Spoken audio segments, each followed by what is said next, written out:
The only people who don't like control are those who don't know how to use it or have misused it in the past.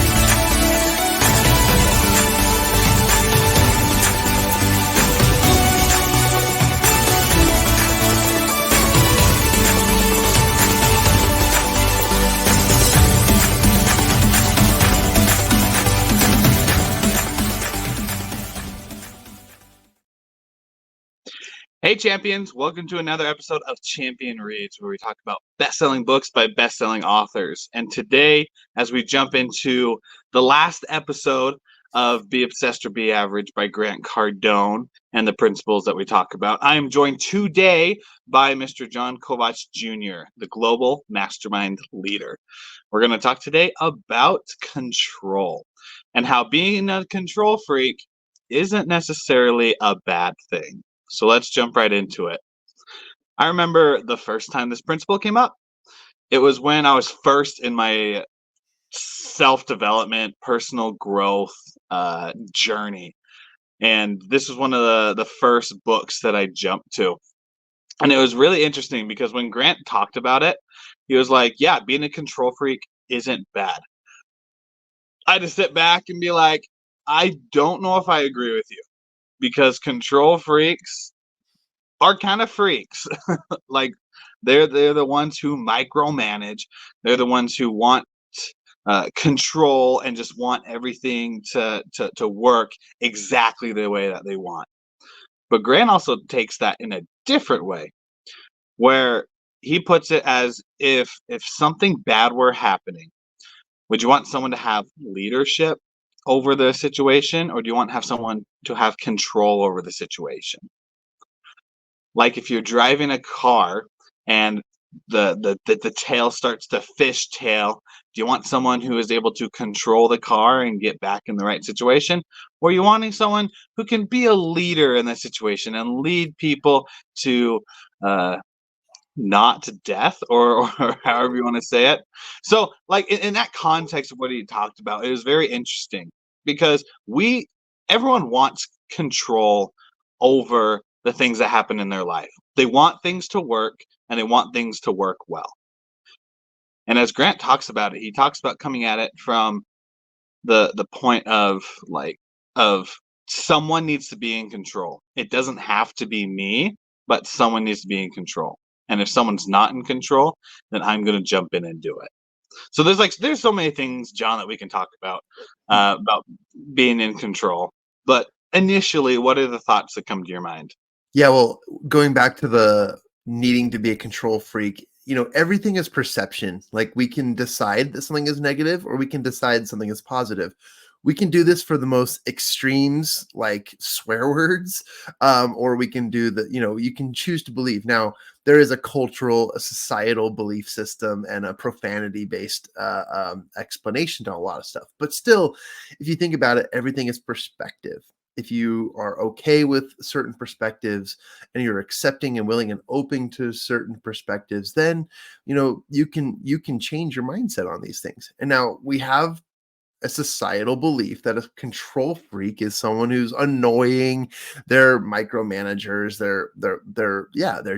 They're in everyone's business, and no one wants to have you or anybody in their business. But at the same time, if you take that back and you kind of step back and say, well, having control of everything means you have control of everything that you have control of. And I know in a lot of concepts when it comes to success is that you need to allow things to work the way you plan them out. And so I get behind the Mother Nature side of control, where some people say, you know what, my hands are clean, it's out of my control. Well, sometimes they say that, but they don't actually mean it, because there are things that we can control. And we can't give uncontrolled things that could be controlled up to mother nature or the universe or energy or whatever, or to luck. We can't give those up just yet. And some people, actually most people, give it up too soon. They give it up too early. And that's something I wanted to share with this, because a lot of times when we do leave it up to trust, faith, or just everything is under someone else's control, uh oftentimes we give up the right to control because we've done it too soon. We still have angles. We still have the ability to give control. Now, my other angle on this is, uh when I first read this, Willie, I know a couple control freaks. And as I was thinking about it, I was like, well, duh, control freaks would try to put a positive spin on this so that they have control over the narrative. Duh. Like I saw that and I was like, well, okay. Uh, I've read a lot of Grant's books. I know his personality. I watched him on the Undercover Billionaire in the TV show. I know his personality, and yes, he is very controlling, but he's not controlling in a, let's call it a, like a toxic sense. He's just very in charge of what happens. And I don't want to spoil the TV show, but if anyone goes and watches that, it's on HBO Max. You guys can watch it there. It's on Discovery Channel, I think, as well. But the Undercover Billionaire is a concept where they send people into a random city, and all they give them is $100 cash and a vehicle to drive around in, and they are supposed to figure out how to make $1 million business in 90 days, and with nothing, just left with nothing. And sometimes the $100 isn't even enough. They go broke before they can even get a hotel room. And so it's just interesting. It's fascinating. And so I've seen him and I get his personality. But my initial reaction was, well, duh, yeah, the control freaks would want to control the situation and the narrative of what controlling is. But no, it's all about perception and perception and your perspective. And I love that, Willie, because we have the ability, and here's the plot twist. We have the ability to control our thoughts, our feelings, and our actions. And if that's the case, then we have the ability to say, you know what, control freaks, they're actually a good thing. They're actually a good thing because they have a sense of what they want. And isn't that what we teach? Is to have clarity about what you want and what you need. And as a result of that, you create wealth and success and so many other opportunities for yourself. So I love the principle, and I think it's going to be a great, well, it's already a great discussion, but I think it's going to be a great concept to dive deeper into. Yeah, like you said, we talk about this all the time, but we don't use like control or freak. We use taking your power back. Yeah. The choices that we make, the every like it's under our jurisdiction. It's our power to make the choices with our thoughts, our choices to be able to make with our life. If we have our own business, the business isn't going to grow unless we take control of it at first, right? Other people can come in and help after that, but that's after you've been able to manage that the power that you have to be able to create it. Every year I go to this diabetes camp to help with teenagers with type 1 diabetes. And awesomely, it's going to happen next month. But while I'm there, it's just like a regular camp type thing where each of us have cabins. There's like 6 to 8 teenagers there, and then like 3 to 4 leaders. And out of those 3 to 4 leaders, there's one, or counselors, there's one called the cabin leader. And the cabin leader is the one who is just in charge and overseeing everything. So that when it comes to the decisions needing to be made for the cabin, that he's the one that does it. And I find it very interesting as we talk about this. In the moments when decisions need to be made, they always turn to the person who they think has the control. And interesting enough, I had this experience last year where I was in a cabin where I usually am the cabin leader, or at least the last several years. In this cabin, they put me in there to help train someone else being the cabin leader. And they were doing a great job. While we're in there, though, everyone kept turning to me for the answer. And I'm like, no, no, go to this guy. Like he's the cabin leader. And I like kept like deflecting it back to them. But I found it so interesting that usually the one who knows the most, or usually the one who has the experience with it, is the one that people turn to. And isn't that the person who has the most control over it?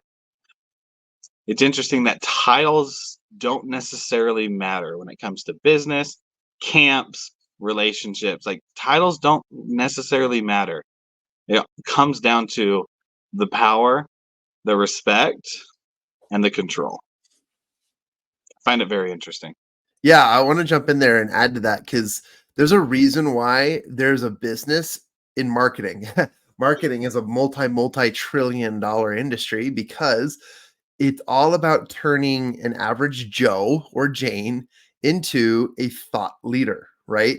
And the reason why is you might have a lot of experience, you might have a lot of knowledge. We're not cutting you at that, but it's people who do have the experience that stand out as authority figures, right? And even if you are someone who knows more, if you're unable to present that, you still miss out on followership, on those who trust you, right? Because being a control freak isn't just about the internal side of things, it's being a, an existential leader. And I love that you brought this up because it goes into a different realm of interesting qualifications.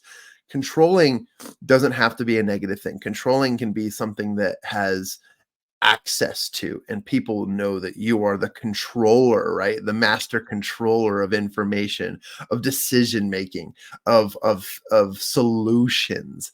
And that's the ultimate thing. So if this were a marketing opportunity, you win, because even though there's somebody else that's either a hierarchy above you, or they are the cabin leader, which is the chain of command, it doesn't matter, because as a participant and a leader, people trust and follow you faster than they would the actual other person. So that's very fascinating, and I think that's important to know that everyone listening, whether you have a business or you don't, if you read enough books, if you practice enough in your field, if you watch enough videos, you can speak eloquently enough to become a controlling factor in the realm of thought leadership. And that's something that will give you more leverage, more access, and more solutions. And that's just, don't we want solutions? I mean, some of the biggest businesses in the world were built based off of solutions, and they've solved some pretty important decisions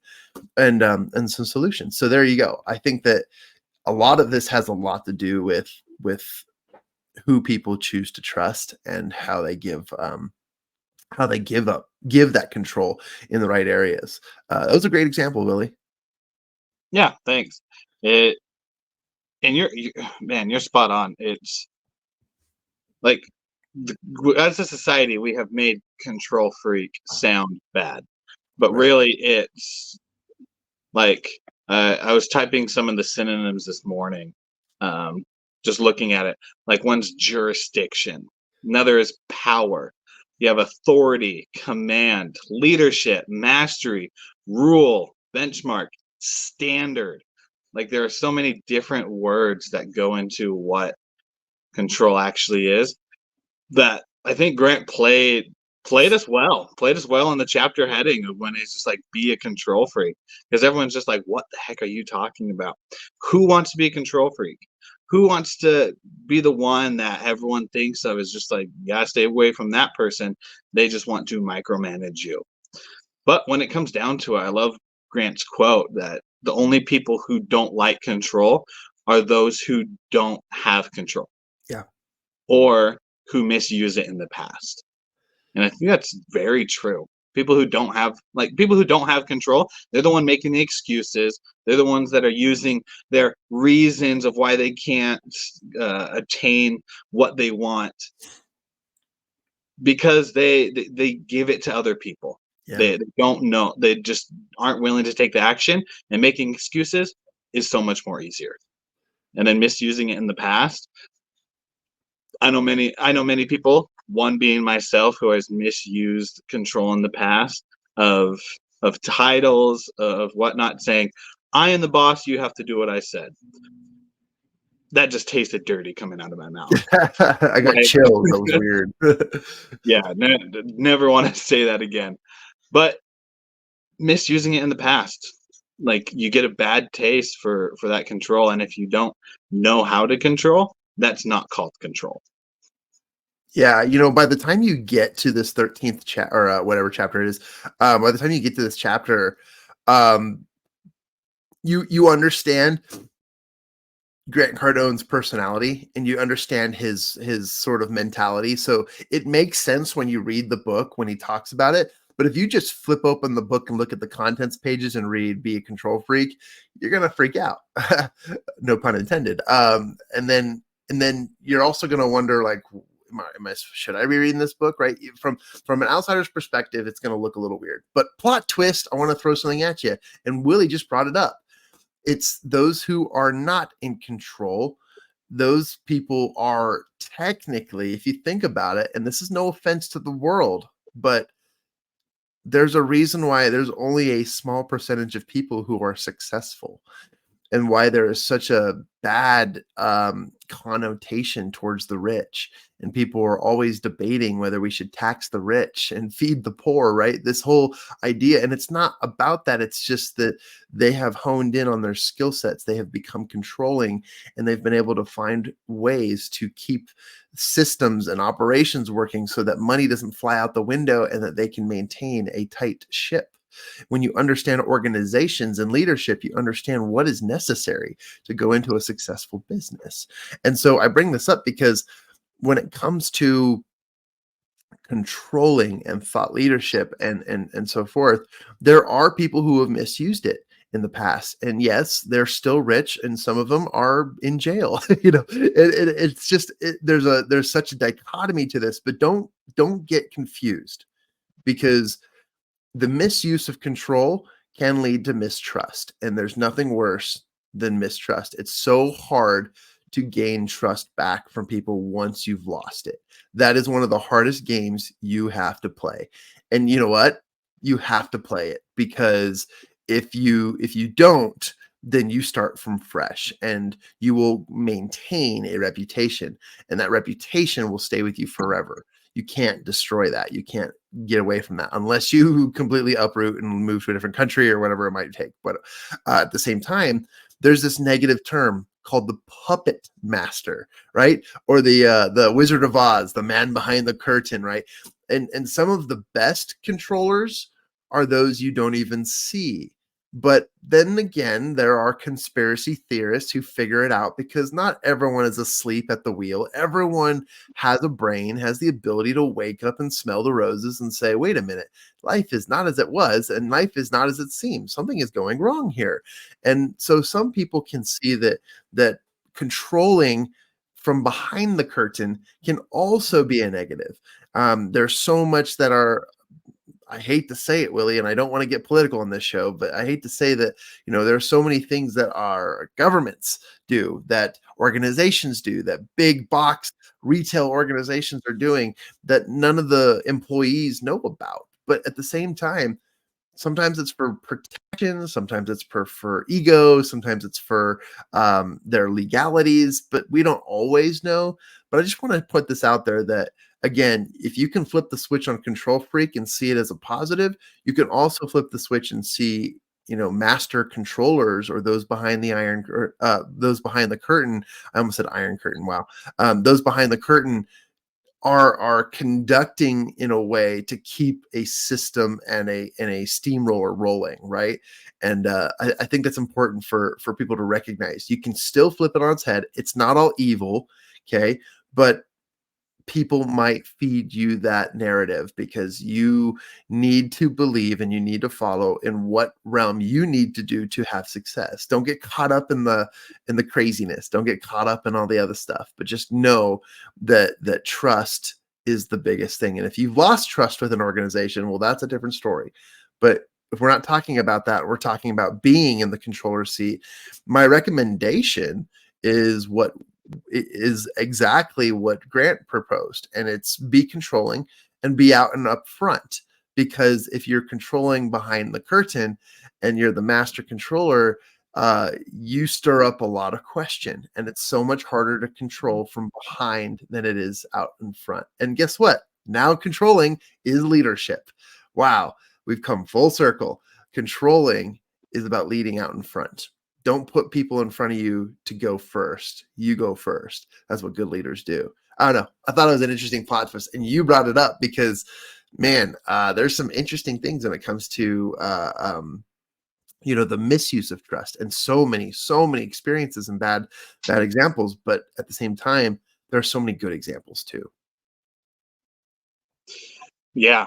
And I want to fight one of the things that you brought up, not Fight it. against you, but against the prince. Yeah, let's go. Let's duke it Let's out. go. The I'll fight on that the people who lose trust, lose that respect, that they didn't have control. Because there's kind of two sides to it. You have the temporary control that you have, which most bosses, I'm trying to get my fingers right, bosses have, and then there's the more long term, which is what we call leaders. Mm. Because a leader can be a boss, but a boss can't be a leader, and the reason for that is part of that control aspect. Is that when they're in that position, are they willing to be the person who does it for the team, or are they just doing it for themselves? Like, it's a very interesting concept, but it's like, instead of control, I'd use the word success. I think of Nicolas Cage. He is in a lot of movies, and he is one of my favorite people to watch. I love National Treasure. I love, I think it's called Ghost Rider, where his like face becomes a skull and like rides a motorcycle with flames coming out. Um, like, he made millions and millions of dollars, but then he became bankrupt. And you think about it, and it's like, is that success? Like, is he successful, or was that a failure? And you can think about it on the side of what we're talking about, is like, did he have control? Was it more temporary control, or is it lifetime control? Because if you made millions, any of us would love to have millions of dollars to be able to control. And in this instant, Nicolas Cage, nothing against him, love his acting, but he had that millions, he had that control, and then went bankrupt because of it. So it's a very, very interesting thing. Yeah, it's a very interesting thing to talk about. Yeah.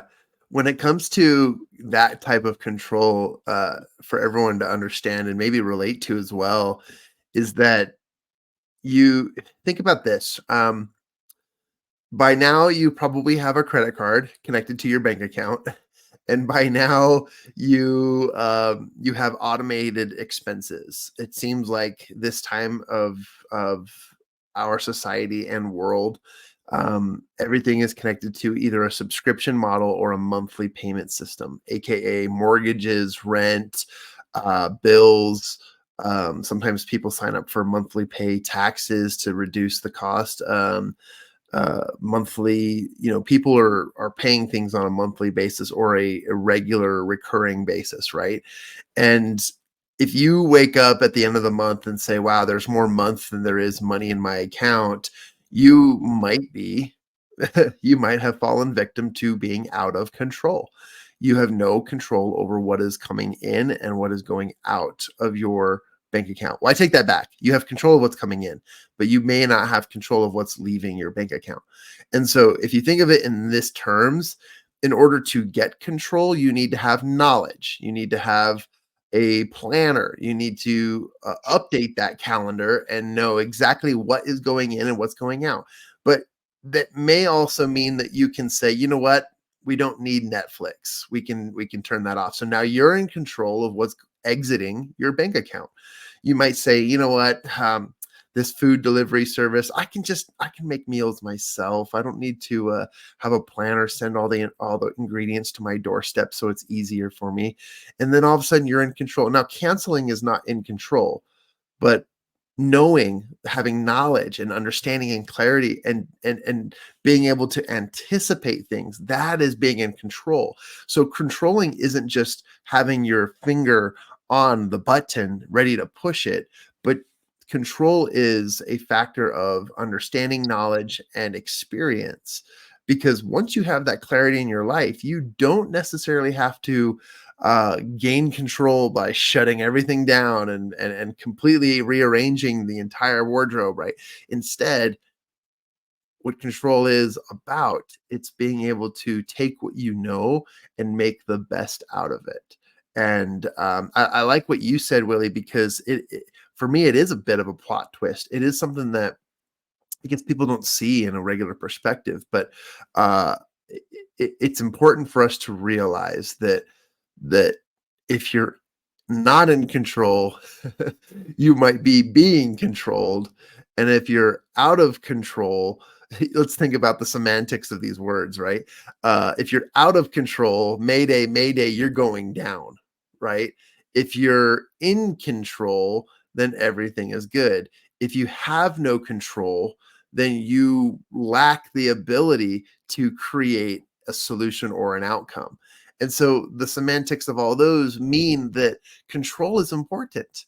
And if you can see it from that light, if you can see it from that lens, it really is something that you have to develop. And so when it comes to your life and business, get back into control. Control that bank account. Control any else in your life. For example, I looked at my calendar yesterday, and then a an appointment that had been scheduled on my public calendar had just popped up, and I was like, "Oh my gosh, I am out of control of my calendar because I am not prepared for whatever meeting this is." And I had to reorganize myself. I had to reach out to that individual and I said, I'm not understanding the context of this meeting. Can you either fill me in within a few seconds, or I'm going to have to reschedule because I don't have a position of higher power, not higher than that person, but higher power in my control to know exactly how to confidently go into these meetings. And I recommend that. I recommend that for entrepreneurs. I hope it's a applicable implementation that people recognize when they listen to this. And I know I've rambled a lot today in this episode, so thank you for bearing with my long-windedness. But I just wanted to share that that there are ways to gain control back. And yeah, that's an interesting perspective. I actually don't even think I enhanced what you said, Willie. I kind of went on a different tangent, but I wanted to bring it back somehow and I just lost it. So I'm out of control. You're out of control. No, you brought up one of the, like, a crucial thing. Out of control. Like, we haven't talked about that. Hey, But like, Willie, time out for 1 second. Your microphone just like unplugged. It's pretty far away, sounds like. Uh Give it a second and try again. My apologies for interrupting you, my friend. nah, you're good. Sound good now? A little bit better, but still a little distant. Sounds like you're on speakerphone. Oh, hello, hello. Okay, can you hear me now? I can. Just go ahead and proceed. No worries. It sounds good. Okay, sounds good. You brought up a really crucial thing of be being out of control. Like, that is one of the most crucial points that we really haven't touched on yet. Because the person who's I find it interesting. I'm trying to figure out how to like condense this thought into an awesome quote. And I think it's like the person out of control calls the ones who's in control freaks, and the people in control call others who are in control that they have standards. Oh, interesting. And so it's the ones who don't have it that label it as something bad to brace themselves from the hurt because they aren't taking the power back and they don't have it in Ooh. their life. So as it yeah, that came to me, and as we were wrapping up this episode, like Grant Cardone, like John said, his personality, you got to read the whole book in order to like understand Grant if you don't know him already. Because if you just jump to this chapter, you can be very misinformed. But he's a very type A personality. He's very take charge.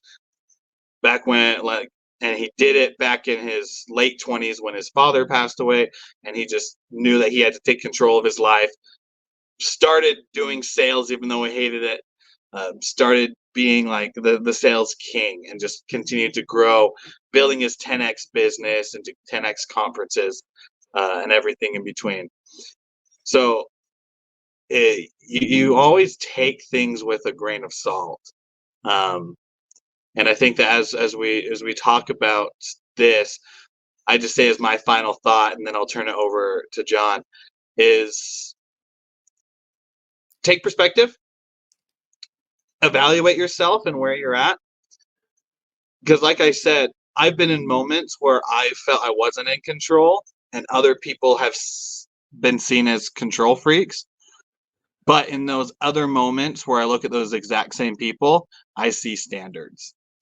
And the common denominator between those two is me. And so it's my choice to take responsibility of, do I stay out of control or do I take my control back? Those are my final thoughts. John, I'd love to hear what you have to say as we close. Oh man, you opened up a whole other can of worms I could go off of for another 30 minutes, but we'll wrap this up. And I just wanted to say, yeah, I like that. Just a little teaching moment in the world of fighting and organized, whatever it's called, combat. There's something called the sand in the eyes, or AKA the cheap shot, right? When favor or control is out of your hands, you resort to potential moves by using your environment and your surroundings so that you can gain back control, right? And usually a sand in the eyes thing or cheap shots are typically what people resort to. And you brought up something that was so interesting, and we can talk about this in other episodes and more later, but I just wanted to add that seriously, when you fall out of control, don't be the cheap shot. Okay, it's not desperation to get back into control, to have control. There are strategic ways to do so, and you can find that through clarity, knowledge, understanding, just like we covered in the show. But I love that you brought that up, because again, those who lose control, fall out of control, or are completely out of control, it could be because of either misuse of control themselves, or it is something that really that they weren't using the controlled factor to their best abilities. And I know it's a very vague comment, but for our listeners' sake, I just want to say, look, the fastest and most perspective, the best perspective to have is to see things from your control. And the whole wipe your hands clean thing is only good when it's truthfully not within your control. So I do believe in control, and I do believe in trusting the universe and trusting energy and frequencies of success. And I do believe in Mother Nature, which is out of my control, but I do believe I can do my darndest to make sure that I can bring everything into play so that I am in control. And you know what? It's a constant battle. It's a constant uphill battle and a downhill battle, but you can do it. It's not impossible. So I recommend you grab a copy of this book, Be Obsessed or Be Average, because in this phrase right there, you can be obsessed and you can take control of everything in your life, or you can continue to be the 98 or 97 or 98% of this world. And those people, unfortunately, are not completely in control. In fact, in Outwitting the Devil, he talks about being a drifter. So don't be a drifter. Don't be out of control. Find ways to be obsessed and don't be average. My gold medal standard is always it's always seek gold medal standards and do my best. Never settle for mediocrity. And to me, that's my life mission. Never, ever settle for mediocrity. Do your best in everything you do, and you'll find ways to make it happen. So there you go. Be obsessed or be average is the synopsis of what we talk about today. Thank you, champions, for listening to another episode of Champion Reads. This ends this book on Be Obsessed or Be Average by Grant Cardone. And we'll go into the next book in our next episode. If you found inspiration, go ahead and subscribe to our podcast. You can find us on all the major podcast platforms. And until next time, continue to light up the world, continue to be the champion of your life, and always remember that you are in control. It is just time to set a new standard and to follow those standards through. We'll see you next time, champions.